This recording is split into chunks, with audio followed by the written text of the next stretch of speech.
กาศจากวัดบรรพตสถิต106.50 เมกะเฮิรตซ์ส่งไปยังสถานีในเครือข่ายในช่วงนี้หลายสถานีหนึ่งในนั้นก็มีสถานีของวัดไฟหินที่ท่านอาจารย์พระครูสมุวิทย์สุวัฒน์วรกิจโจได้เมตตาเกาะสัญญาณเชื่อมสัญญาณไปออกอากาศคือศรัทธาพี่น้องตั้งเชียงใหม่ได้ติดตามรับฟังพร้อมกันกับพี่น้องตั้งลำปางและบางครั้งบางวันที่คลื่นสีขาวส่วนกลางบ่มีภัยจัดรายการท่านอาจารย์ก็จะเกาะจากรายการธรรมะที่อาตมาภาพและครูบาอาจารย์คลื่นสีขาวเพื่อชาวประชาวัดบรรพตสถิตจัดที่ลำปางไปออกอากาศตั้งเชียงใหม่ตั้งเชียงรายอีกหลายพื้นที่ต้องขอกราบในเมตตาครูบาอาจารย์และผู้เกี่ยวข้องทุกคนทุกท่านพบปะกันวันนี้ศรัทธาญาติโยมเริ่มต้นแล้วมหาสงกรานต์ปี2569วันที่13เมษายนนะก็นับเอาว่าเป็นวันสังขารล่องนะวันนี้เพียวพัดปัดกอดบ้านจ้องห้องหอหัวเงินเดือนดาวศรัทธาญาติโยมทั้งหลายบางพ่องบางคนก็ทำกิจกรรมต่างๆบางพ่องก็ต้านขันเข้าก่อนละเพราะว่าวันฮือเนาะถ้าเอาวันที่15นี่มันคนจะเยอะนะก็ต้านเฮียก่อนก็มีวันนี้ก็มีกิจกรรมหลายอย่างที่ลูกหลานกลับมาบ้านแล้วบางที่บางแห่งบางโรงเรียนก็มีกิจกรรมการละเล่นกีฬาต่างๆจับรางวัลต่างๆของศิษย์เก่าหาทุนสนับสนุนโรงเรียนบางที่บางแห่งก็หาทุนสนับสนุน กลุ่มผู้สูงอายุเพราะวันนี้เป็นวัน ผู้สูงอายุโดยเนาะศรัทธาญาติโยมทั้งหลายก็ผู้สูงอายุอาตมาภาพก็ถือว่าถ้าเป็นฆราวาสก็จะต้องไปทำกิจกรรมร่วมกับผู้สูงอายุเหมือนกันเนาะเป็นทุเจ้าก็ทำหน้าที่ส่วนหนึ่งศรัทธาพบปะกันแล้ววันนี้ก่อนจะอุจาสารธรรมต่างๆจะปาศรัทธาปล่อยแม่ไหวพระสวดมนต์ทำวัดเย็นด้วยกันก่อนเนอะกราบพระพร้อมกันกราบหนึ่งพุทโธเมนาโถกราบสองธัมโมเมนาโถ กราบสามสังโฆเมนาโถ อิมินาสการเรนะพุทธังอภิปูชยามิอิมินาสการเรนะธัมมังอภิปูชยามิอิมินาสการเรนะสังฆังอภิปูชยามิอะระหังสัมมาสัมพุทโธภควาพุทธังภควันตังอภิวาเทมิกราบสวากขาโตภควตาธัมโมธัมมังนะมัสสามิกราบสุปฏิปันโนภควโต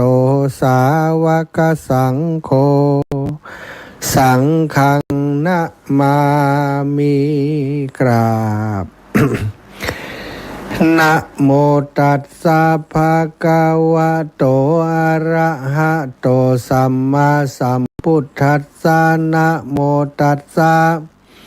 ภะคะวะโต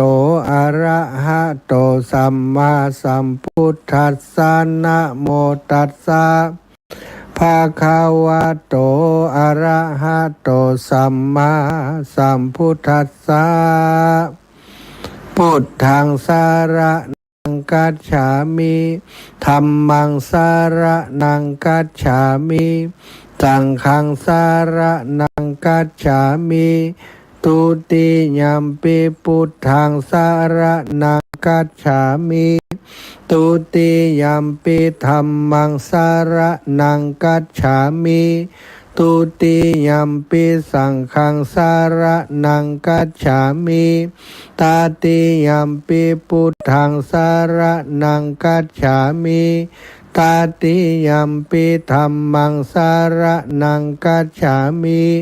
ตาติยัมปิสังฆังสารนังกัจฉามิอิติปิโสภะคะวะอะระหังสัมมาสัมพุทโธวิชชาจารณะสัมปันโนสุขาโตโลกาวิทูอนุตตโรปุริสธรรมสารถิสัทธาเทวมนุษย์สานังพุทโธภาควาติสาวะคาโตภาควาตาธัมโมสันทิฏฐิโกอากาลิโกเอหิปัสสิโกโอปานายิโกปัจจตังเวทิตาโพวินโยหิติสุปฏิปันโนภะคะวะโตสาวกสังโฆอุชุปฏิปันโนภะคะวะโตสาวกสังโฆยายาปฏิปันโนภะคะวะโต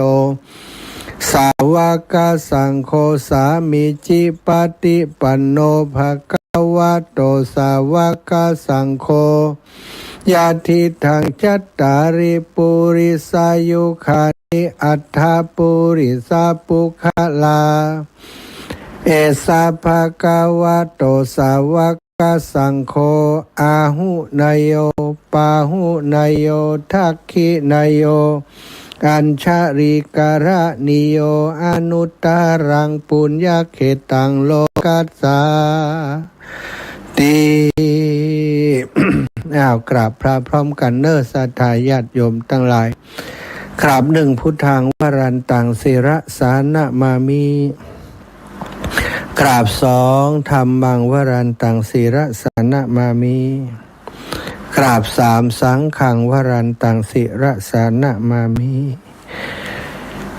ไหวพระสวดมนต์ทำวัดเย็นตัวกันเรียบร้อยแล้วศรัทธาญาติโยมทั้งหลายต่อไปก็จักได้สนทนาสาระธรรมสิ่งอันเป็นสาระสิ่งอันเป็นประโยชน์แก่ศรัทธาสาธุชนคนดีทั้งหลายวันนี้ก็ถือว่าเข้าสู่เทศกาลปีใหม่เมืองของเฮาเป็นทางการแล้วเนาะจริงๆแล้วก็เตรียมเป็นทางการก็คือ ตั้งแต่วันที่11-12มากิจกรรมต่างๆของหน่วยงานขององค์กรต่างๆก็จัดกันมาตลอดเนาะแห่สลุงหลวงนะประกวดเทพพบุตรเทพธิดาสลุงหลวงก็ทำกันไปในช่วง11-12ที่ผ่านมาตะวันนี้นะบางคนก็เล่นแล้วตะวันนี้เพิ่นก็ไปแอวพอคนเล่นน้ำกันที่ลำปางของเฮาวัน12ก็มีการเล่นละวันนี้ก็หันระหว่างเดินทางไปที่ เมืองปานวันนี้นะอาตมาภาพหลังจากปฏิบัติภารกิจนะไปบิณฑบาตแล้วก็ไปปั่นปอนให้ศรัทธาญาติโยมที่เปิ้นนิมนต์ไปปั่นปอนเปิ้นตานขันเข้าต่างๆเนาะที่ชุมชนสีหมวดเก้าแล้วก็ชุมชนบ้านแพะดอนตันโถกหัวช้างหนองห้านะตามที่ศรัทธาที่เคยฟังรายการและติดอาตมามักจะไปบิณฑบาตในหมู่บ้านชุมชนเพิ่นเป็นประจำเพิ่นก็นิมนต์ไปศรัทธาเสร็จแล้วกลับมาจัดของเรียบร้อยก็เดินทางไปร่วมงานศพนะของญาติซึ่งเป็นปิดศพวันนี้นะที่เมืองปานก็เป็นญาติผู้ใหญ่คนหนึ่งที่เคารพนับถือบ้านอยู่ชิดติดกันในสมัยเป็นฆราวาสก็ขึ้นกินลงกินดูแลกันเป็นครอบครัวท่านได้เสียชีวิตตั้งแต่วันที่10แล้วศรัทธาอาตมาก็ได้เดินทางไปร่วมไปคือตั้งแต่วันที่10ก็ยังบ่ได้ไปดูแลไปแอวหาครอบครัวของเปิ้นเลยเปิ้นจะปิดศพวันนี้แล้วก็จะทำการเปิดศพอีกทีวันที่17แล้วก็ชาปนกิจวันที่19ก็เลยถือโอกาสไปเยี่ยมไปดูแลแล้วก็ไปร่วมกิจกรรมของศิษย์เก่าที่โรงเรียนบ้านทุ่งโป่งเปิ้นมีการทอดผ้าป่าสมทบทุนกองทุนการศึกษาของโรงเรียนบ้านทุ่งโป่ง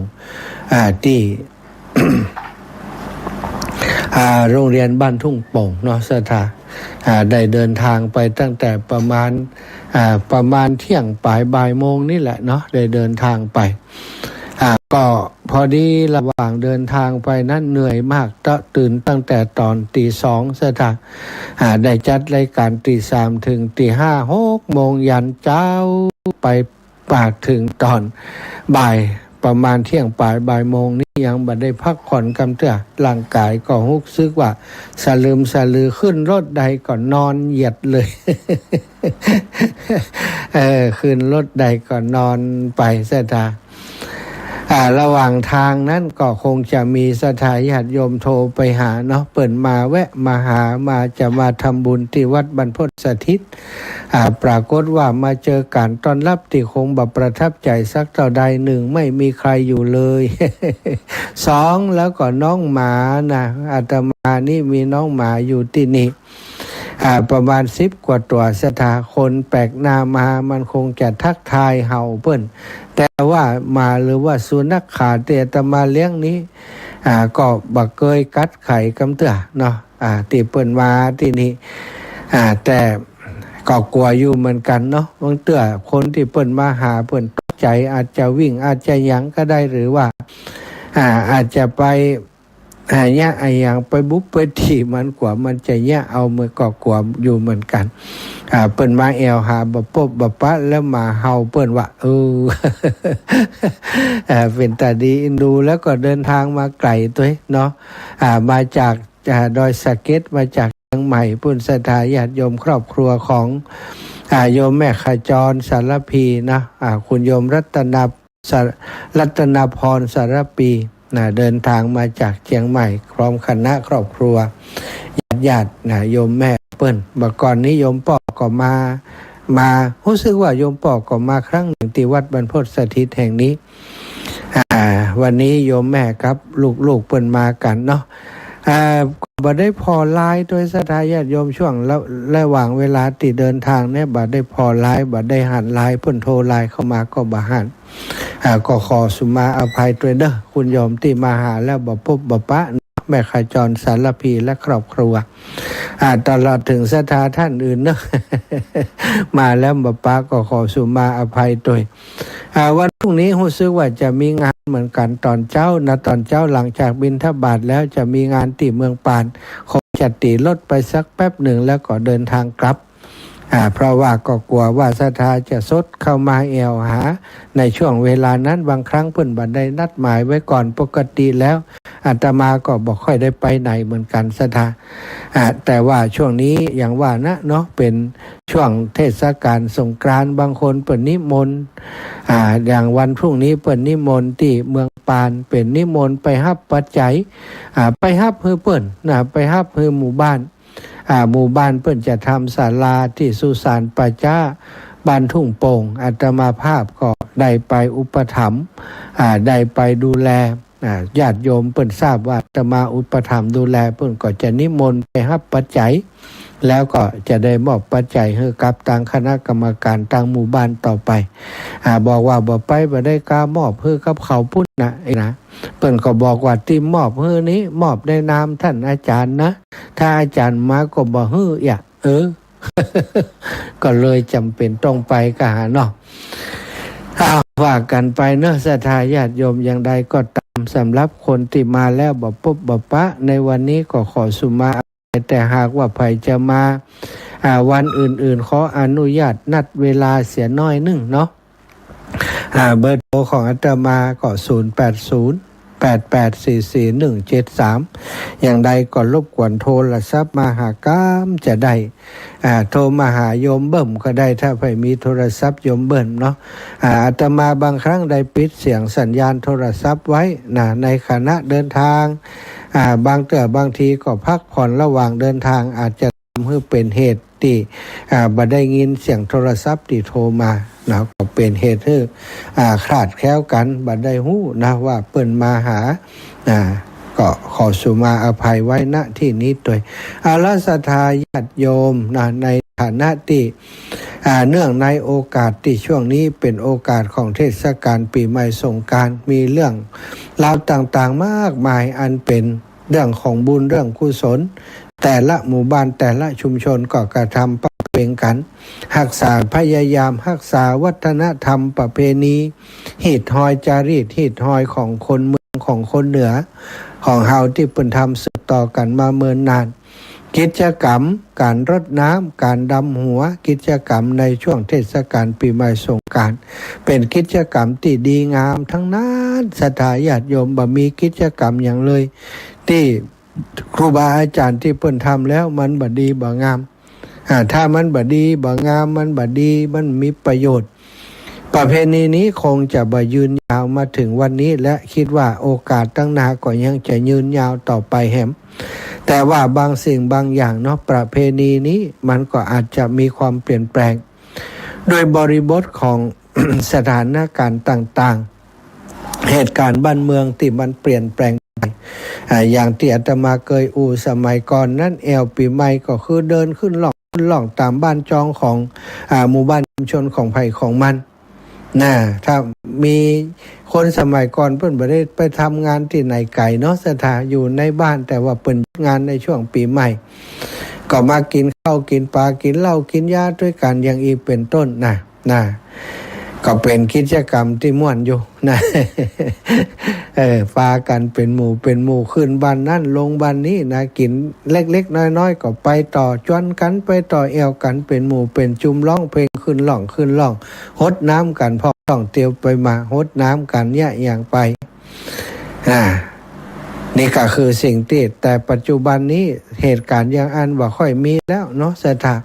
อาจจะมากินข้าวกิน เหล้ากินยาขึ้นบ้านนั้นลงบ้านนี้ก็บ่มีแล้วส่วนใหญ่ก็จะไปในสถานที่ท่องเที่ยวกันมีแพเปียกมีอะไร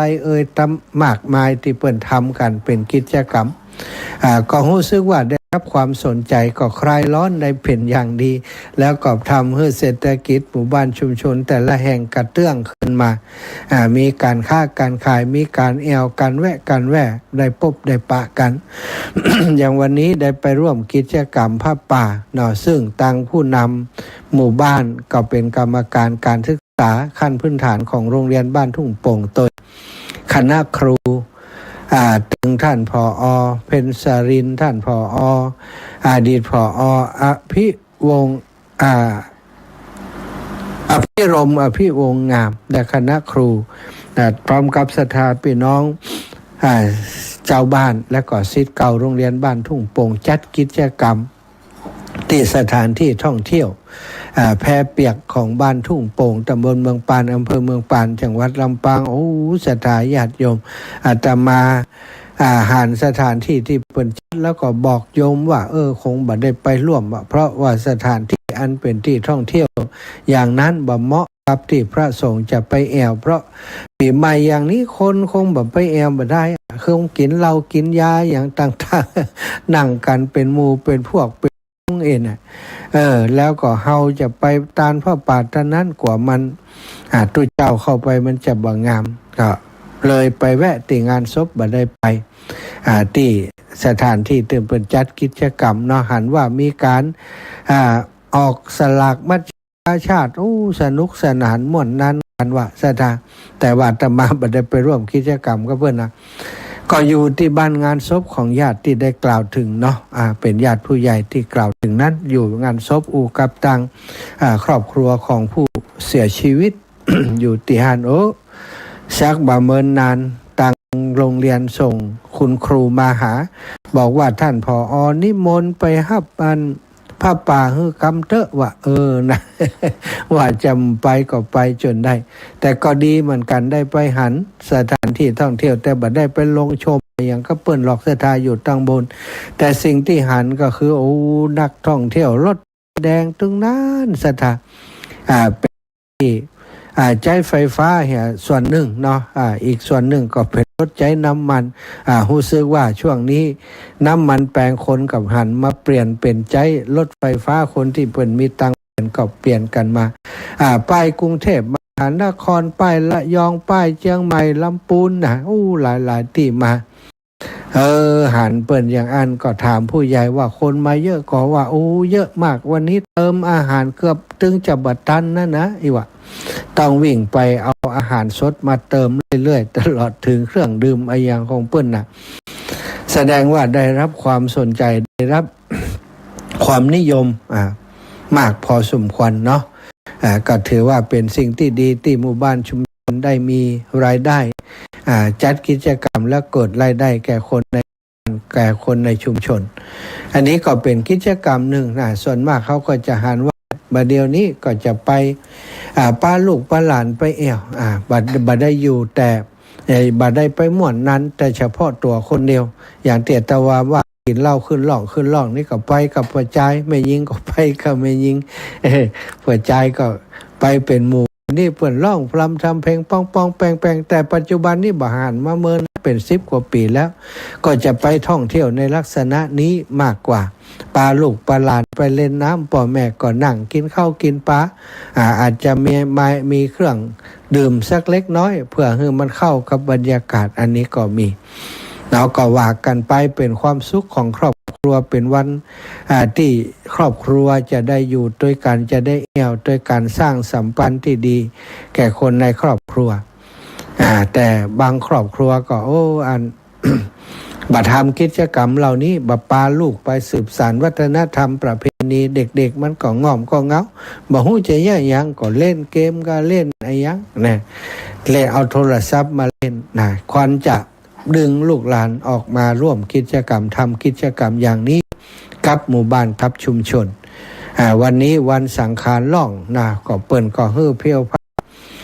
บ้านจองห้องหอต่างๆเราก็ช่วยกันเพียวพัดบ้านช่องห้องหอให้มันสะอาดสะอาดวันพรุ่งนี้ก็จะเป็นวันห่อข้าวต้มข้าวนมนี่เพื่อจะไปวัดไปวาในวันที่15ศรัทธาญาติโยมกิจกรรมทุกกิจกรรมนั้นเปิ่นต้องการให้เกิดความสมัครสมานสามัคคีในครอบครัวให้ป่อให้แม่ให้ลูกให้ลุงป้าน้าให้พี่ให้น้องได้มาจอมมาหอมกันเปิ่นจะเอาวัตถุดิบที่ทำข้าวต้มข้าวนมเอากล้วยกาเอาถั่วกาเอางากาศรัทธาเอาข้าวเอาแม้กระทั่งน้ำอ้อยน้ำตาลไปหอมกันหรือว่าบางทีก็ไปเนี่ยด้วยกันไปเนี่ยตีเฮือนใหญ่เฮือนใหญ่หมายความว่าเฮือนนี้พ่อแม่อยู่แล้วก็มีคนอยู่แตนบ้านแตนเฮือนอาจจะเป็นพี่เป็นน้องเป็นอะไรอย่างก็แล้วแต่อยู่แตนเฮือนหั่นเวลามีกิจกรรมอย่างนี้ก็ร่วมกันไปเนี่ยตีเฮือนใหญ่หั่นไปห่อข้าวต้มข้าวนมด้วยกันห่อข้าวนึ่งทำอาหารการกินด้วยกันต่างได้อู้ได้จาได้พี่น้องได้อู้กันแม่ยิงอาจจะเนี่ยอย่างหนึ่งปวดใจอาจจะเนี่ยอย่างหนึ่งเนี่ยถ้าทำข้าวนมปวดใจก็โบ๊ะบะเป้าขูดบะเป้าเนี่ยแม่ยิงก็เนี่ยใบตองห่อตองทำห่อข้าวต้มข้าวนมนึ่งข้าวเช้าข้าวอย่างก็ว่ากันไปลูกหลานก็ไปเล่นด้วยกันปีอายใต้หัวได้พบปะกันน้องปีได้พบปะกันก็เล่นกันเตือก็ป้ากันไปหดน้ำนี่คนเปิ่นขึ้นหล่องนอนอ่อนก็หดน้ำคนใหญ่ก็บริการเอาน้ำเอาวัสดุอุปกรณ์ไปตั้งไว้ให้ลูกให้หลานได้หดน้ำได้เล่นน้ำสงกรานต์ก็เป็นสุขศรัทธาเขาจะได้ลืมโลกของอินเทอร์เน็ตไปนี่ก็เป็นกิจกรรมที่ดีเนาะควรจะอนุรักษ์รักษาทำให้มันถูกต้องตามแบบเบ้าเหตุเก่าโบราณที่เปิ่นสืบสานกันมาปลาลูกปลาหลานเข้าวัดเข้าบาตักบาตรทำบุญ กำสลุงใส่ข้าวตอกดอกไม้นี่ก็ต้องทำเนาะในวันปีใหม่วันที่15 ก็ไปกะละวะดำหัวเริ่มจากพ่อแม่ครูบาอาจารย์ลุงป้าน้าผู้มีพระคุณต่างๆไปกันศรัทธาอันนี้คือสิ่งที่ อาตมาคิดว่ามันเป็นประเพณีที่ดีมันมีหลายเรื่องหลายราวที่เปิ่นผูกเงื่อนซ่อนเงื่อนเอาไว้เป็นปริศนาคือเฮาทั้งหลายได้ปฏิบัติได้คัดเก๋าได้ทำหน้าที่ของลูกที่กตัญญูความกตัญญูกตเวทีศรัทธาเป็นสิ่งสำคัญถ้าสังคมจะอยู่ได้ สังคมจะมีความสุขอยู่ด้วยกันได้อย่างมีความสุขต้องมีความสมัครสมานสามัคคีแล้วก็ต้องมีสังคมจะเจริญได้ลูกเต้าจะเจริญได้ครอบครัวจะเจริญได้เพราะลูกเต้ามีความกตัญญูกตเวทีต่อพ่อแม่บิดามารดาครูบาอาจารย์บ้านเมืองก็จะเจริญแต่ถ้าขาดเสียซึ่งความสมัครสมานสามัคคีความกตัญญูกตเวทีประเพณีปีใหม่สงกรานต์คงบ่เกิดขึ้นซะแต่ถ้าคนบ่มีความกตัญญูเห็นแล้วเนาะก็คงบ่กลับมาบ้านมาจองมารดน้ำดำหัวมาทำบุญตักบาตรอะไรอย่างต่างๆตราบใดที่ประเพณีปีใหม่สงกรานต์ยังคงอยู่อาตมาคิดว่าประเทศไทยของเราก็ยังมีเสน่ห์ในเรื่องของการท่องเที่ยวและวัฒนธรรมอันดีงามความสมัครสมานสามัคคีความกตัญญูกตเวทีก็จะอยู่กู้กับคนไทยกับวัฒนธรรมไทยของเราต่อไปอย่างยั่งยืนนานเนาะวันนี้มีศรัทธาญาติโยมที่เปิ่นได้มาทำบุญที่วัดเมื่อนานบางพ่องหลายปีแล้วบ่ได้ปะอาจารย์อีป้อบ่ได้มาเลยแต่เจ้านี่อดบ่ได้ขี่รถเครื่องมาคนเฒ่าอายุ80-90แล้วศรัทธา2คนผัวเมียได้ขี่แมงกะไซรถเครื่องมาแอวหาอาตมาที่นี่คือโยมป่อสนิทโยมแม่สมพรเทพโสภา พร้อมกับครอบครัวเทพโสภาได้ร่วมทำบุญกับสถานีวิทยุคลื่นสีขาว 106.50 เมกะเฮิรตซ์200 บาทนี่ครับรถเครื่องมาเองเลยนะ แล้วก็ทำบุญ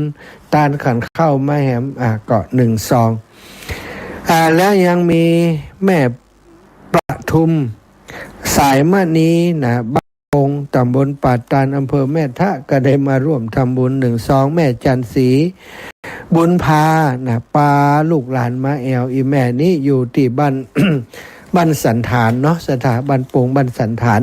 บ้านปง ได้โทรมาหลังรายการเนาะได้เบอร์โทรตามาเพิ่นก็โทรมาดีใจที่ลำปางมีสถานีวิทยุแม่ติดตามมาเมินแล้วบ่ได้เบอร์โทรท่านอาจารย์วันนี้ไปขอเบอร์โทรที่บ้านแม่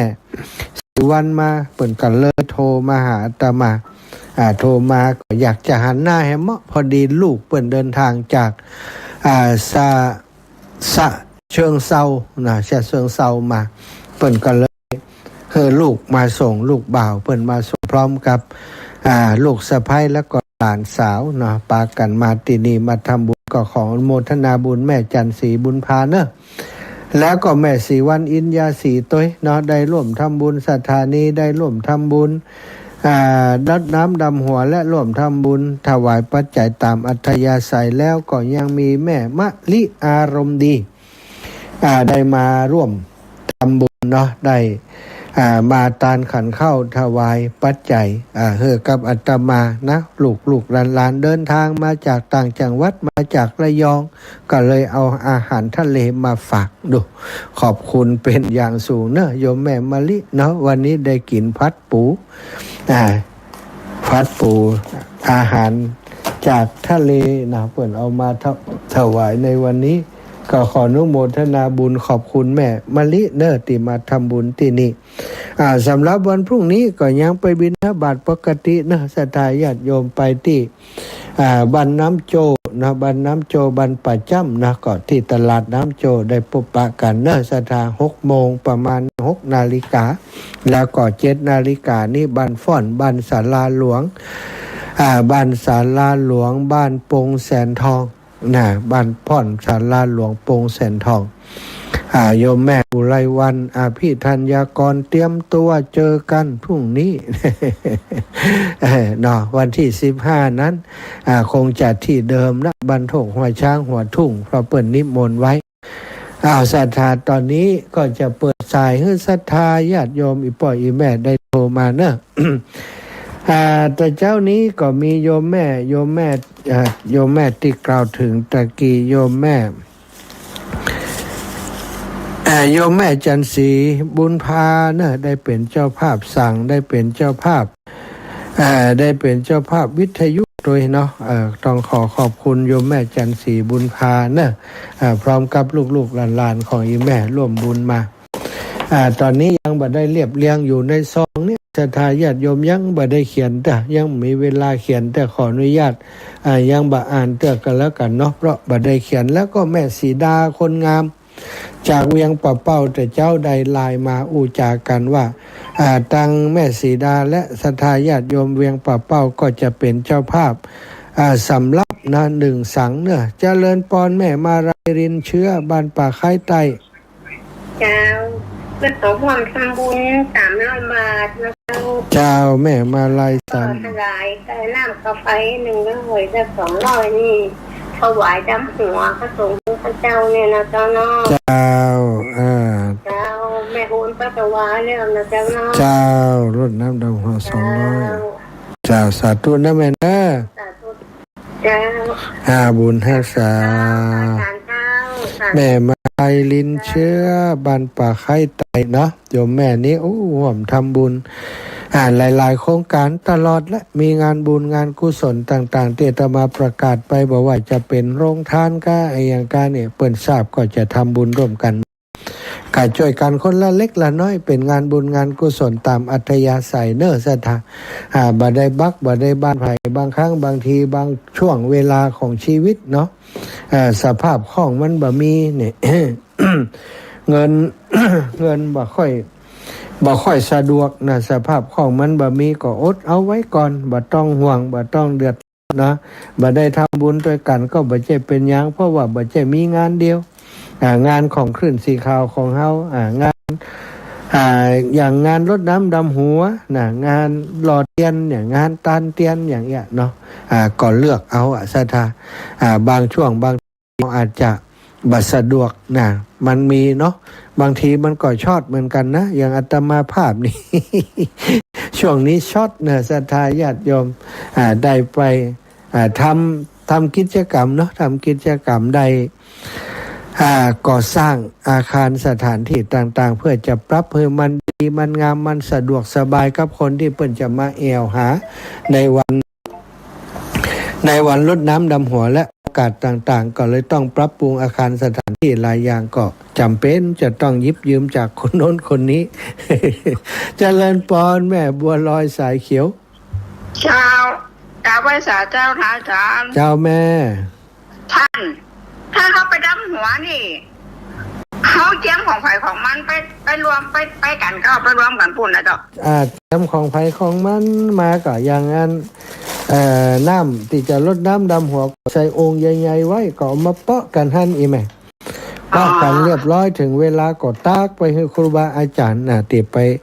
ให้เปิ่นได้สละสลงเนาะตักไปถอกไปทักใส่สลุงให้เปิ่นหั่นเจ้าของไผ่ของมันแหละจ้ะล่ะของไปของมันแล้วเอาไปรวมกันแล้วก็ตักไปเจ้าชั่วโมงสตังค์นั่นน่ะรวมกันก็ว่าเฮา2 ไผ่2 มันสตังค์นี่ก็2 ไผ่ 2 มันนะเอามาก็ตังเอามาปักตนมาปักหยังเนาะมาถ้าสมมติว่าไผ่ที่เปิ่นเป็นเจ้าภาพสั่งเปิ่นอาจจะเก็บไว้กับตัวหั่นเพราะประกาศชื่อถวายครูบาอาจารย์รูปนั้นนี่เปิ่นก็เอาไปปักเลยไปถวายเลยเจ้าแต่ว่าถ้าหอมสมทบร่วมกันก็ยังเฮาปักต้นพระป่าเนี่ยโยมแม่เป็นร่วมกันจะมาหลายอยู่ก้าพี่น้องบ้านนางแลนี่เจ้าบ้านนางแลบ้านมอบ้านทันละไปด้วยกันเจ้าดีแล้วเจ้ารถจะไปรถอันนี้รถสีล้อเจ้าดีรถสีล้อนั่งได้หลายเจ้ารถไผก็ทันแล้วมาส่งอีแม่น่ะรถไผก็ที่นั่งได้หลายๆคนน่ะเปิ้นว่าซื้อรถจะไปส่งคนเฒ่าน่ะไผก็รถที่เปิ้นว่าเปิ้นซื้อรถเปิ้นใครไปส่งคนเฒ่าน่ะไผแต่รถที่แม่นั่งแม่จันแก้วเจ้าน่ะป้ามาจิ้มน่ะอย่างก็เอาไปรถสีล้อกับจวนเปิ้นน่ะก็หลวงพ่อจ้ะจวนจิ้มกะเพื่อจะได้คนหนักให้มื้อชวนกามชวนอย่างไรวะเวลาเอาหนังรถชวนตัวไปเขาก็ว่าเฮาหม้อแน่เอาคนเพิ่มให้มันกะเดี๋ยวไกอูกันวาเลนแม่มเด้อสัตว์ตุจา เจ้ากลับ สา ไป ธุ สา ค่ะ เจ้า จ้ะท่านอาจารย์กฤษพุทธอุทยานเชียงดาวจะถวายความเคารพ วัดการจะออกรายการอยู่เหรอ ค่ะจัดรายการครับที่ลำปางครับ สวัสดีครับ ปีเก่าไปแล้วปีใหม่กำลังจะมา จ้าสาธุค ภา รั ค บ กลางภาคเหนือไม่เหมือนกันเนอะ จ้า ภาคเหนือยังไม่ถึง สาธุ ได้ ครั เล บ ยไปแล้วภาคเหนือก่อน2 เดือนนะจ๊ะ จ้าจ้า มาสการครับช่วงนี้ปีใหม่ครับ สาธุครับตุลุงมีศรัทธาพี่น้องจากวังเป้าเนอะเพิ่นถวายปัจจัยมาน้องสมจิตส่งมาแต่เจ้าอ่านพอกำละเรื่องนี้พระรูปหนึ่งกำลังจะถ่ายรูปอยู่ด้านบนค่ะ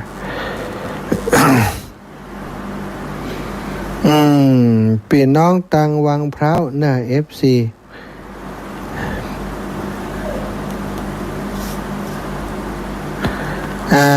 น่าจากวังพร้าวจากวังพร้าวไผ่นี่แม่พรอุทาหรณ์จากวังเป้าน่ะร่วมบุญสังมา200 บาทรวมเป็น550นายวิทยานางละไมเหมยฟองร่วมบุญสั่งมา200พร้อมครอบครัวแม่พรธรรมจริยาร่วมบุญสั่งมา100แม่เพชรธารัตน์นะร่วมบุญมาแหม50 บาทพี่น้องจากวังพร้าวเนอะอนุโมทนาบุญเรียบร้อยแล้วเนาะแม่บุญตาเทียนชัยบันตาร่วมบุญสั่งมา200 บาทอนุโมทนาบุญเนอะ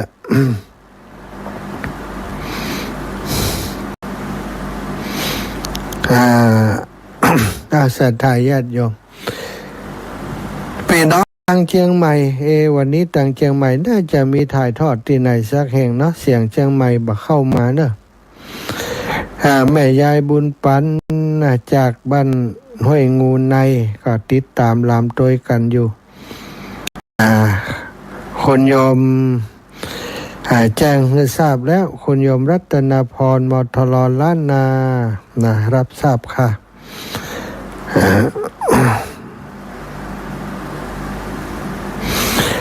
ศรัทธาญาติโยมเนาะวันพรุ่งนี้ก็ทำกิจกรรมต่างๆตามที่ศรัทธาญาติโยมเนอะจะสะดวกไป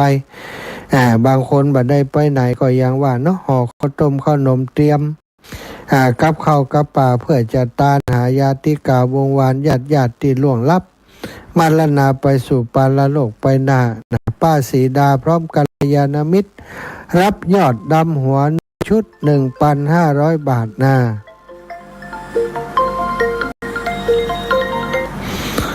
เจริญปอน